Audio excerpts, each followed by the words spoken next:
Fed speak today, they're going to continue to raise rates until inflation is cooled. Okay, well, let's see how the market reacted. Pretty well.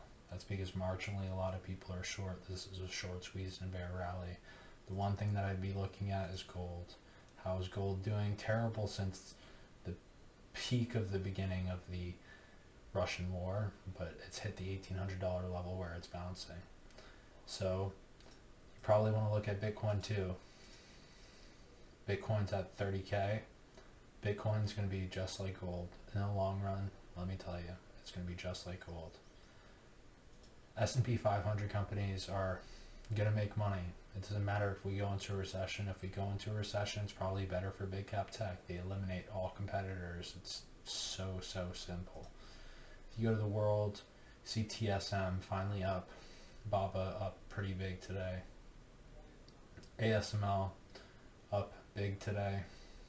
So a global rebound in equities, and that's because the risk premium is still much higher. That means that bonds that are getting sold off now are still priced in. The Fed is bought up here and is now selling down here. It's a taxpayer loss like you can't even imagine. The 10-year note is what prices equities. Okay, well, it's finally selling off. That means that yields are hovering around 2.5 to 3%. That means what's your discount rate? 4 to 6%. Your weighted average cost of capital for these big tech companies are not much worse than the U.S. government. So multiples in big cap tech should be going much higher. That's what you should be reading into this. I do not like the way that this is playing. You see a lot of just parabolic commodities charts. And this is because of the Fed. The Fed makes a lot of companies go out of business. The one thing that's a recessionary indicator is copper. It's finally getting a bounce. A copper company I like is FCX that I think could trade higher because there's going to be money made. It doesn't cost $4 to mine these copper assets. They have plenty they could dump at the market. It would plummet prices, but they're just going to be making money, and that's the way that companies should operate. I think FCX is a buy here. The one thing that is most sold is NASDAQ, and it's the most shorted by far. There's Bank of America analysis is out. There's a lot of cash on the sidelines and very little allocation to tech here because we had that crazy bond sell-off. Look at all the bonds, right? Okay, the 30-year hit a key technical support level and it bounced. Will it stay there? Who knows? But pain and price is in for technology, in my opinion. ARK is finally catching a bounce, and it's at $42 again. But look at the volume start pouring here. So if you're looking to get bullish, I would get bullish tech here. Commodities are going to roll over eventually. We're going into a recession is my call, and recession means secular growth names do well. Secular growth names are clouded by Kathy Wood. They've done so poorly, as long as their whole fund has done so poorly, being open and telling everyone exactly what they're doing on a day-to-day basis. Pretty easy to beat. But tides are going to turn. I believe the tide's going to turn in ARK. I believe the tide's going to turn in the QQQs.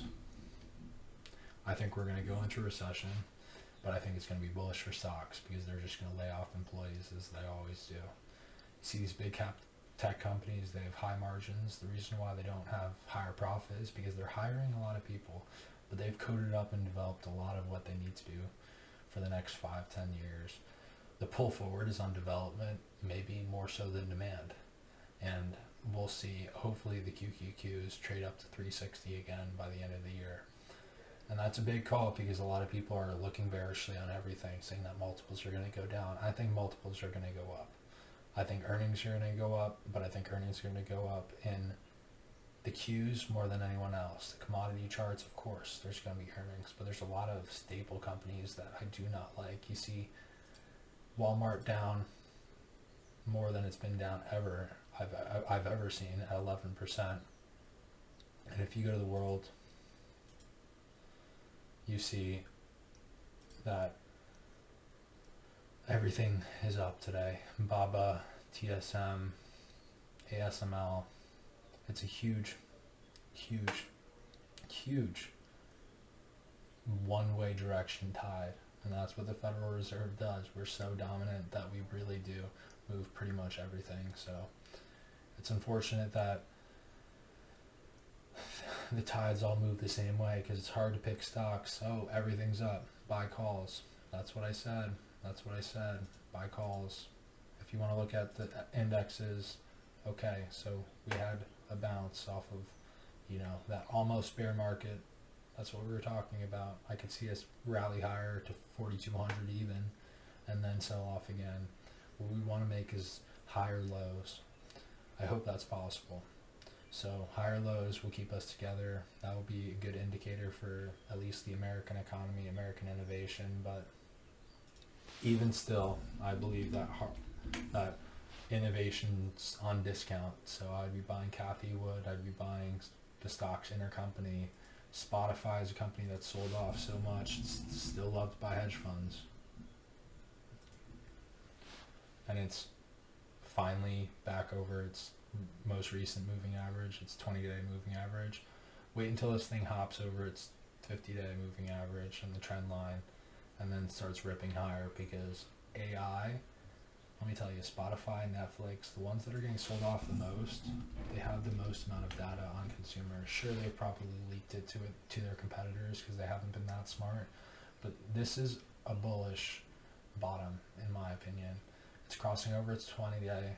Get ready for Netflix to rip, possibly back up to 225.